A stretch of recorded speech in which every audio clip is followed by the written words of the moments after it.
Who are the Inuit people? The history of Inuits began with their ancestors. The ancestors of modern day Inuits had traveled to the east into Arctic Canada and Greenland. The subsequent arrival of explorers, whalers, traders, missionaries, scientists, and others began irreversible cultural changes. The Inuit themselves participated actively in these developments as guides, traders, and models of survival. Despite adjustments made by the Inuit over the past 3 centuries and the loss of some traditional features, Inuit culture persists, often with a greater reflective awareness. Inuit maintain a cultural identity through language, family, and cultural laws, attitudes and behavior, and through much acclaimed Inuit art. The homeland of the Inuit people is called the Inuit Nunangat. The ancestral Inuit people first began moving from East Asia to the east from Alaska into the Arctic Canadian region between 800 and 1,000 years ago. These early Inuit people are referred to as Thule Inuit. During the 11th century, Nordic explorers would arrive at Greenland and exert an undetermined influence on the Inuit. In 1939, the Canadian federal government, through a court decision, ruled that the Inuit people were a, quote, federal responsibility, end quote, meaning the Inuit were going to still be subjected into Canadian policies enforcing their assimilation into what is said to be a Canadian way of life. Population. There are currently 50,787 Inuit who live in Greenland from a census study done in 2017. There are currently around 30,000 Inuit people who live in Alaska in the United States. According to Statistics Canada, the population of the Inuit grew to 65,025. This was an increase of 29.1% since 2006. The Inuit population represent only 3.9% of the total indigenous population in Canada. In 2016, approximately 73% of all Inuit in Canada lived in Inuit Nunangat, which more than half, 63.7%, living in Nunavut, followed by Nunavik in northern Quebec.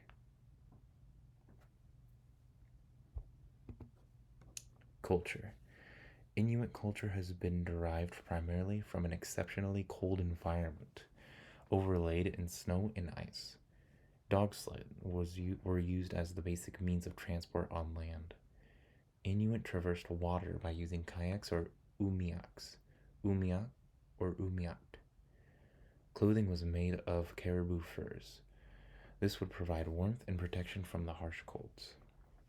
The majority of Inuit survived the winter in igloos, or igluvigaks, which were made of snow blocks.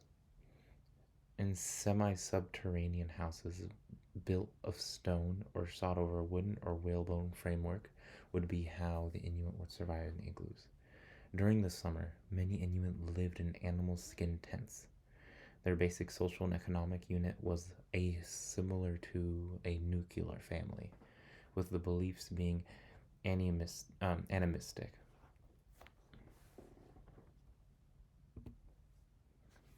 For transportation, the kayaks were built by stretching seal and other animals' skin over a whalebone frame or driftwood. Animal fat was rubbed against the kayak to waterproof the covering. However, this was only big enough for one rider/hunter. Whereas an umiak, which are similar to kayaks, were built to travel the sea for hunting. These could carry more than one hunter at a time, with groups of 6 to 8 being common. These were also rubbed with animal fat to waterproof the bottoms to make sure they would stay afloat. To traverse over land, dog sleds were used, which were made of birch wooden lashes holding it together. These carried people, supplies, and hunted animals. It is also said that sled dogs were used to haul the vehicle by harness over sled, and they themselves would be useful for the hunt as well if the hunt were to occur on sea. Moving from transportation into food, the Inuit would hunt for their food as vegetables and trees were scarce in the tundra biome. Hunted animals included caribous, seals, walruses, fish, and seabirds for sustenance. Whales were also hunted by the Inuit, with the remains of the hunted animals being used to develop tools and methods of transportation. One of the hunting tools used by the Inuits was a harpoon, which was made of a wooden shaft, a thrusting tip, and rope to reclaim the tool after casting. The harpoon is a type of javelin with a wooden shaft. So hunters, the knife of the harpoon is traditionally made of stone, bone, ivory, horns, antlers, or teeth. Whales would be hunted by harpoons as well, while umiaks were used to carry more than one hunter out on sea to hunt whales. Moving on to the government and politics with political alliances, the Inuit themselves did not have much in terms of government before the arrival of Europeans, with the community primarily relying on natural resources and strong leadership for their survival. In the 18th and 19th century, the Canadian government formally recognized the Inuit. This is also during the time when European traders, fishermen, and whalers would begin to travel to the northern deep Arctic areas during the summer. In the 1940s, the Canadian government began to relocate the Inuit from their native land into permanent communities, with major effort to quote-unquote westernize the Inuit. This, however, was not the only involvement of the Canadian government for the Inuit. During the mid-20th century, primarily in the 1940s and the 1960s, there was a major tuberculosis epidemic throughout Canada, which included the Inuit areas. This took a huge toll on the Inuit and their government, which is known as the Nunavut. Those Inuit affected were sent away from their communities by the Canadian government to undergo treatment.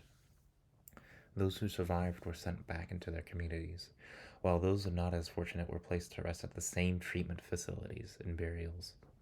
Those bodies were not allowed back at home. To right the historical wrongs against the Inuit, the Canadian government in 2010 had apologized to the Inuit and the Nunavut and helped correct their wrongs when it came to land reclamations and cultural preservings. This apology in 2010 included all Inuit land claim holders, the Inuit Taripit Kanatami, the Bakatuit, the government of Nunavut, the government of the Northwest Territories, and those who participated in the government of Canada. Through the guidance of the Nanialavut working group, comprehensive research was undertaken on finding Inuit lost loved ones from the past tuberculosis epidemic, and a database was created containing records of those that were sent away for medical treatment during the epidemic. Currently, the Canadian government is still working on a partnership with the Inuit leadership on the Nanilavut initiative in order to properly address this major historical wrong. For religion, the Inuit religion was mainly comprised of beliefs that were formed of animism. This means that the Inuit believed all objects and beings have spirits. This belief had also meant that everything that happens was due to an involvement of a spirit, whether intentional or not. To control a spirit, an Inuit could use a magical charm or a talisman. Food that was hunted were done by specific rituals as to not offend the spirits and animals, participated by a whole community. If done correctly, then the spirits themselves will not be offended by this. In more modern times, however, many Inuit have converted it into Christianity, with many of them losing their religious beliefs.